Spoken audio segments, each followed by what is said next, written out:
नमस्कार साथियों, आप केशव सिंह वॉइस देख रहे हैं। जो भी नए हैं वो इस चैनल को सब्सक्राइब करें, बेल आइकॉन को क्लिक करें ताकि वीडियो उन तक जल्दी पहुंच सके, नोटिफिकेशन उन्हें मिलती रहे। आप देख ही रहे हैं कि ऊपर जो है प्रधानमंत्री नरेंद्र मोदी और दिल्ली के मुख्यमंत्री अरविंद केजरीवाल ने नरेंद्र मोदी को एक खत लिखा है। खत क्या लिखा है? वो एक तरह से जो कहते हैं कि वो खत तो खत है, इसमें राजनीति है, ताना मारना है, क्योंकि आज के समय में अरविंद केजरीवाल कोई भी ऐसा मौका वो चूकना नहीं चाहते हैं जो अगर केंद्र सरकार कहीं पर भी अगर कुछ मिलती है, और उसी तरह से केंद्र सरकार भी कोई भी मौका चूकना नहीं चाहती। जहां आप सरकार को जहां पर भी घेरना हो, आम आदमी पार्टी वो घेर लेती है। फिलहाल हम बात करते हैं कि जो खत लिखा है, मुझे नहीं पता कि गोदी मीडिया ने आप लोगों तक ये समाचार पहुंचाया है या नहीं पहुंचाया है। उन्होंने एक खत लिखा है, एक प्रदेश के मुख्यमंत्री होने के नाते, एक प्रदेश का मुखिया होने के नाते उन्होंने जो खत लिखा है वो एक तरह से वो खत का मजमून ये है कि जो कोविड काल से पहले जो वरिष्ठ नागरिकों को रेलवे में जो रियायत दी जाती थी वो 20 मार्च 2020 कोविड के समय से उसे बंद कर दी गई। या यूं कहें, कोविड के समय तो ट्रेन भी बंद थी और इसी का फायदा उठाकर केंद्र सरकार ने कोविड में ये जो रियायत सीनियर सिटीजन को जो दी जाती है, 58 ईयर्स की महिला और 60 वर्ष के पुरुष को जो ये रियायत दी जाती है, शायद 60% और 40% का, और उसे उन्होंने पूरी तरह से बंद कर दिया। अब देखने और समझने वाली बात यह है कि इनकी जो एक संसदीय समिति है, उन्होंने भी उन्हें ये कहा कि आप इसे वापस से चालू करिए, लेकिन केंद्र सरकार ने उसे इनकार कर दिया चालू करने से। फिर से सीनियर सिटीजन को जो रियायत देनी चाहिए वो देने से इनकार कर दिया है। इसी पर अरविंद केजरीवाल ने उन्हें पत्र लिखा है। पत्र यह है कि केजरीवाल ने वरिष्ठ नागरिकों की वकालत की रेल यात्रा रियायत पर पीएम मोदी को लिखा खत। और वो खत क्या है?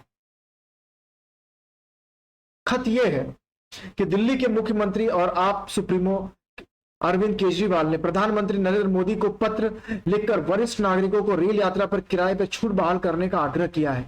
पीएम मोदी को लिखे पत्र में आम आदमी पार्टी के नेता ने कहा कि कोई भी समाज या देश अपने बुजुर्गों के आशीर्वाद के बिना प्रगति नहीं कर सकता। ये जो मैंने वही कहा कि इन्होंने जो लिखा है वे खत ना होके आप इसे टॉन्ट समझे, क्योंकि एक सरकार ने दूसरे सरकार को, जो सत्तासीन है, जिसके पास ताकत की कमी नहीं है, उसे ये लिखा है। और सबसे बड़ी बात है कि जब उन्होंने इसे मना किया है, उसमें यह कहा गया है कि हम 1600 करोड़ रुपया, 1600 करोड़ रुपए की बचत कर रहे हैं सालाना, इसे सब्सिडी ना देकर। उसी को इन्होंने घेरा है, उसी शब्दों को लेकर इन्होंने घेरा है। तो इनका कहना है कि बुजुर्गों से आशीर्वाद, हमें जब आगे बढ़ना है तो हमें समाज में बुजुर्गों की आवश्यकता होती है, उन्हें इस तरह से छोड़ नहीं दिया जाता। यहां तक जो सरकार जो कर सकती है उसे वो करना चाहिए, क्योंकि जब वो रिटायर हो गए होते हैं, जब उनकी आमदनी कम होती है, उस वक्त अगर उन्हें कहीं से अगर किसी भी तरह का अगर रिलीफ मिलता है, उन्हें आराम मिलता है पैसों के मामले में या किसी भी मामले में, तो ये फर्ज बनता है सरकार का उन्हें अपने माता पिता की तरह उनका पालन पोषण करने का। तो ये एक मौका है सरकार के लिए, लेकिन सरकार इसे चूक गई। केजरीवाल ने कहा कि रियायत पर 1600 करोड़ रुपए की लागत आएगी, तो जो उन्होंने कहा कि केंद्र के 45 लाख करोड़ रुपए के वार्षिक बजट का समुद्र में एक बूंद के बराबर है। जो केंद्र का जो बजट है वो 45 लाख करोड़ है। अभी वो ये भी बताएंगे कि किस तरह से दिल्ली की जो बजट है वो कितनी है, क्या है। रेलवे में बुजुर्गों को दी जाने वाली रियायत बंद ना करें, इन रियायतों से करोड़ों बुजुर्ग लाभान्वित हो रहे हैं। केजरीवाल ने ये पत्र जो है शनिवार को लिखा था और उसे ट्वीट भी किया था अपने ट्विटर हैंडल से। रेल एक तरह से खुला पत्र हो गया। रेल मंत्रालय ने मार्च 2020 में वरिष्ठ नागरिकों के लिए रियायतें हटा दी और वित्त को किनारे करने के प्रयास में उन्हें बहाल करने से इनकार कर दिया। रेलवे ने पहले 58 और उससे अधिक उम्र की महिला यात्रियों को 50% छूट और 60 और उससे अधिक उम्र के पुरुष को सभी वर्गों में 40% की छूट की पेशकश थी। छूट की लागत एक वर्ष में 1600 करोड़ रुपए थी। सभी रियायतों पर खर्च किए गए 2000 करोड़ रेलवे का 80% है।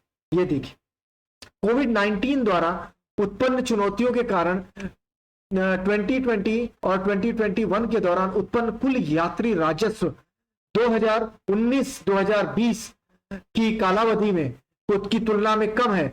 रेल मंत्री अश्विनी वैष्णव ने पिछले साल संसद में एक प्रश्न के लिखित उत्तर में कहा था कि रियायतें देने की लागत रेलवे पर भारी पड़ती है, इसलिए वरिष्ठ नागरिकों सहित सभी श्रेणियों के यात्रियों के लिए रियायतों का दायरा बढ़ाना वांछनीय नहीं है।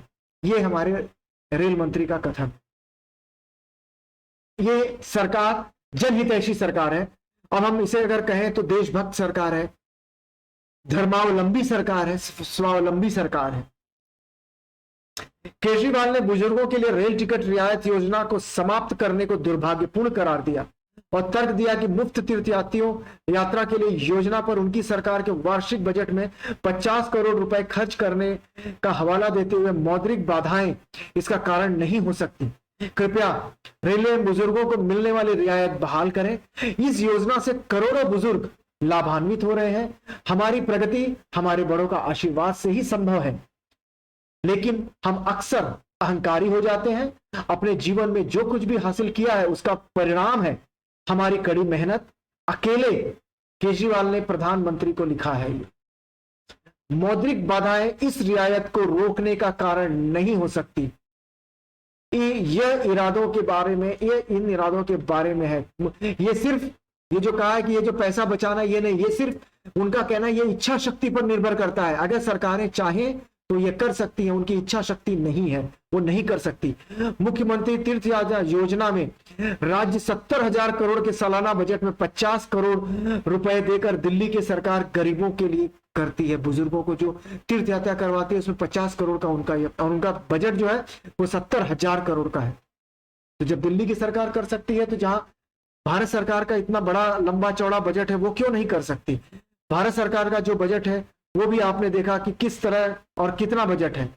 तो हम उम्मीद करते हैं कि अरविंद केजरीवाल तो नहीं, उनकी बात छोड़िए, लेकिन जो देश की आम जनता है, जो वृद्ध लोग हैं, जो पेंशन भोगी हैं, जिनकी आय कम हो गई है, अगर उन्हें रेलवे में कुछ रियायत मिल जाए तो हम सरकार के आभारी होंगे, सदैव आभारी रहेंगे। क्योंकि ये ऐसी कुछ चीजें हैं जिसे बंद करके आप चंद रुपए बचाकर न सरकार अमीर हो जाएगी और चंद रुपए देकर न सरकार गरीब हो जाएगी। इस बात का हम सभी को ख्याल रखना चाहिए। और सरकारें जो होती हैं वो जनहित के लिए होती हैं, देश हित के लिए होती हैं। अब हम इसे देश हित में कह के बुजुर्गों की रियायत को कम कर दें तो ये नहीं चल सकता। जनहित भी उतना ही सर्वोपरि है। तो जनहित का मामला सबसे ऊपर है मेरे लिए। तो जिन लोगों ने इसे पूरा देखा समझा, उन सभी का धन्यवाद।